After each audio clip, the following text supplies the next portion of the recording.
ஓம்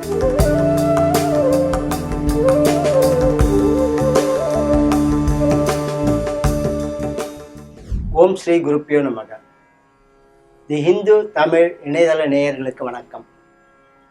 31/12/2015 முதல் 6/1/2016 வரை உள்ள இந்த வார ராசி பலன்களை பார்ப்போம்.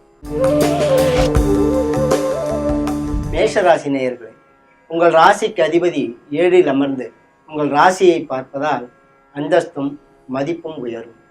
எதிர்ப்புகள் குறையத் தொடங்கும். மக்களால் ஒரு நன்மைகள் ஏற்படும். குருவும் ராகுவும் 6ஆம் இடத்தில் இருப்பதால் பொருளாதார பிரச்சனைகள் சற்று குறையும். பயணத்தால் அனுகூலம் உண்டாகும். புதியவர்கள் உங்களுக்கு நண்பர்களாகி உதவி புரிவார்கள். கணவன் மனைவி இடையே சிறு சிறு பிரச்சனைகள் ஏற்பட்டாலும் சுக்கிர பலத்தால் சரியாகும்.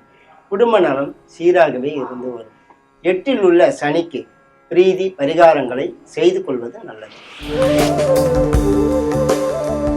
ரிஷபராசி நேயர்களே, உங்கள் ராசிக்கு அதிபதி உங்கள் ராசியை பார்க்கிறார். 5இல் குரு அமர்ந்து அவரும் உங்கள் ராசியை பார்ப்பதால் மதிப்பு, அந்தஸ்து, புகழ், வாழ்க்கை வசதிகள் எல்லாம் சிறப்பாக அமையும். புதிய பொருட்களின் சேர்க்கை நிகழும். மக்களால் பெற்றோருக்கும் பெற்றோரால் மக்களுக்கும் அனுகூலம் உண்டாகும். செவ்வாய் 6இல் இருப்பதால் துணிச்சலான காரியங்களில் ஈடுபட்டு வெற்றியும் காண்பீர்கள். கணவன் மனைவி இடையே சிறு சிறு பிரச்சனைகள் ஏற்படும்.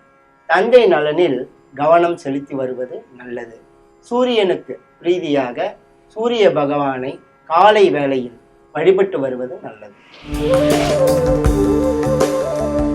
மிதுன ராசி நேயர்களே, உங்கள் ராசிக்கு அதிபதி சூரியனுடன் கூடி 7இல் இருக்கிறார்.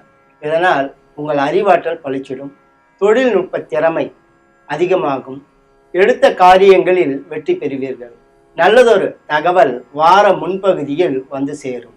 அலைச்சலும் உழைப்பும் அதிகமானாலும் அதற்கான பயன் கிடைக்கப் பெறுவீர்கள். 4இல் குருவும் 5இல் செவ்வாய்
சினிமா, நாடகம், நாட்டியம், சங்கீதம் போன்ற கலைத்துறைகளை சார்ந்தவர்கள் வெற்றி மேல் வெற்றி பெறுவார்கள். புதன் 4இல் இருப்பதால் வியாபாரிகளுக்கு லாபம் அதிகரிக்கும்.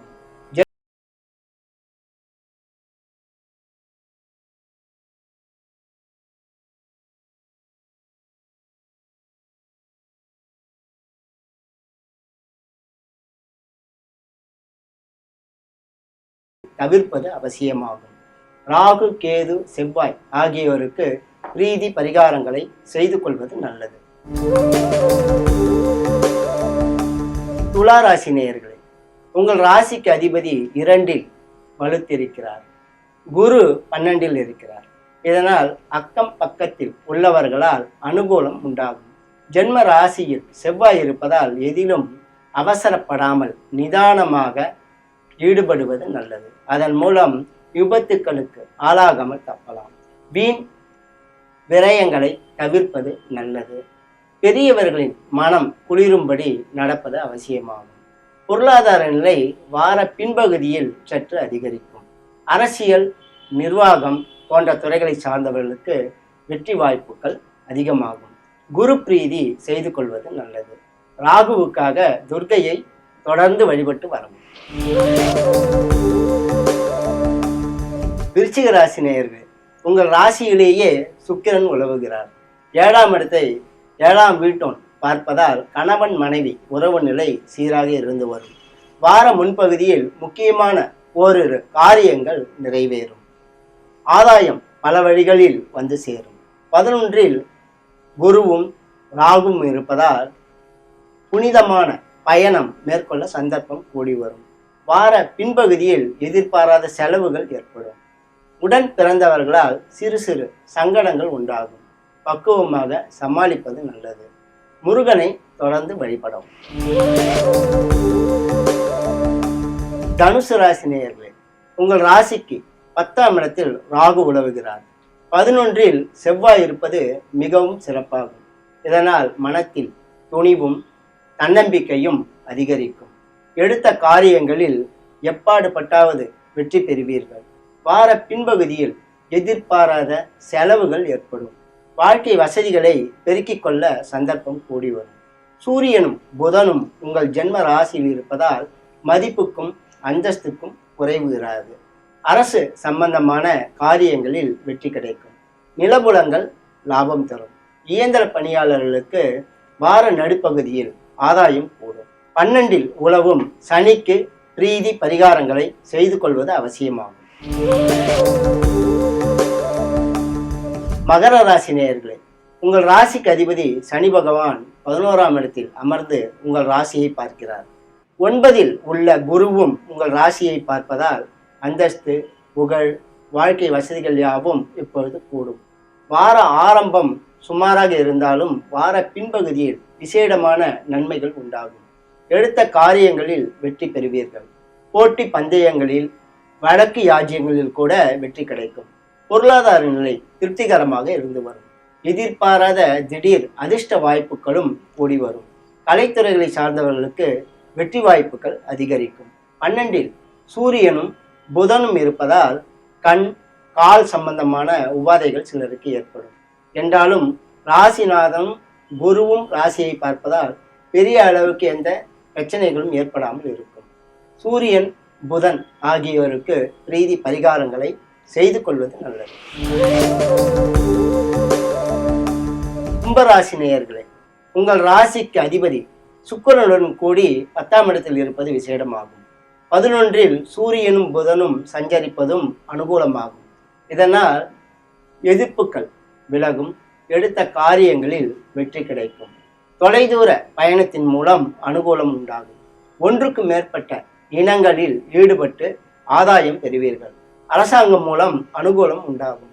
முக்கியஸ்தர்கள் உங்களுக்கு உதவி புரிய முன்வருவார்கள்.